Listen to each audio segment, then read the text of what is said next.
today, Kilroy goes off the shelf on Yaquinto. Yaquinto Publications was created around 1979 when Robert Yaquinto Printing hired Steve Peak and S. Craig Taylor, war game designers, notable war game designers, that and they wanted to focus on war games. And one of the first war games I ever bought, or actually one of the first games I bought by the mail or via the mail, was Swashbuckler. Not really a war game, more of a almost like a role-playing game, but it's kind of pre-programmed movement. This came in an album, as you can see. It looks like an album, but an album didn't come in it. It actually, you have the rules, kind of fit in the slot. You have the board, but you had to keep the components stored somewhere else. They didn't fit inside the album. Another war game I actually got from is Fast Attack Boats. Pretty good game, really more of a dice fest. Again, you keep the rules in the sleeve. You have the map board, but you have to keep the components somewhere else. So what did Yaquinto do to try to help solve this? They came up with the thicker box album, as you can see right here. And it had a little bit of a storage box here that you can either store stuff in here or store stuff in this pocket here.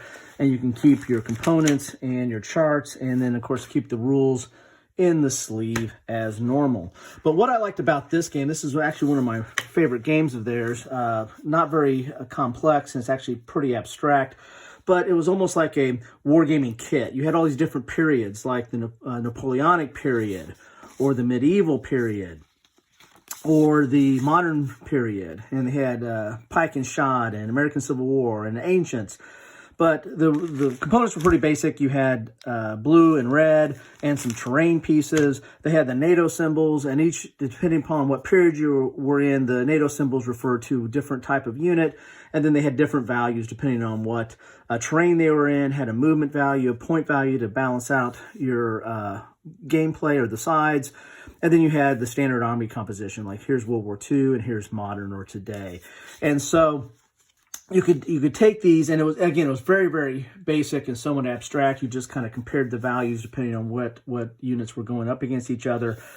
But what I liked about it was the simplicity and also the imagination, because you could take several of these different periods over time and create, you could create all kinds of battles. You can go look at history and then kind of throw some units on the board and create the battles doing your own research. They also did some heavier war games like Battles and Leaders, which is a tactical level combat in Civil War. I think it's like at the regiment level.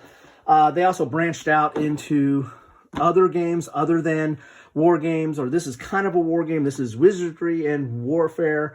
This is fantasy based. But like Avalon Hill, they branched out into things other than war games. I have some examples of that, like Demon's Run, which was a space racing game. Roaring Twenties, which was a gangster type game. United Nations was more of a political type game. So, they did branch out into other things. They also had some of the other album games they did. Here's Barbarians, which is really kind of a dice fest, but it was 2 games in one. It did the fall of Rome and the Mongol invasion. Raider, which dealt with the Indian Ocean, German raider in the Indian Ocean, raiding commerce. Superiority, which is arguably not a war game. This is very abstract, but it was invasion in the near future.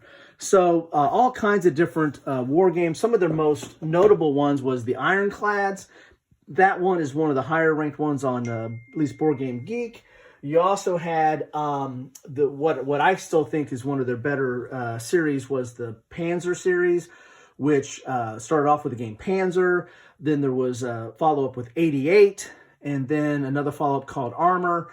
And those games are still around. That system is still around today in the form of MBT, or Main Battle Tank, which is now produced or published by GMT Games.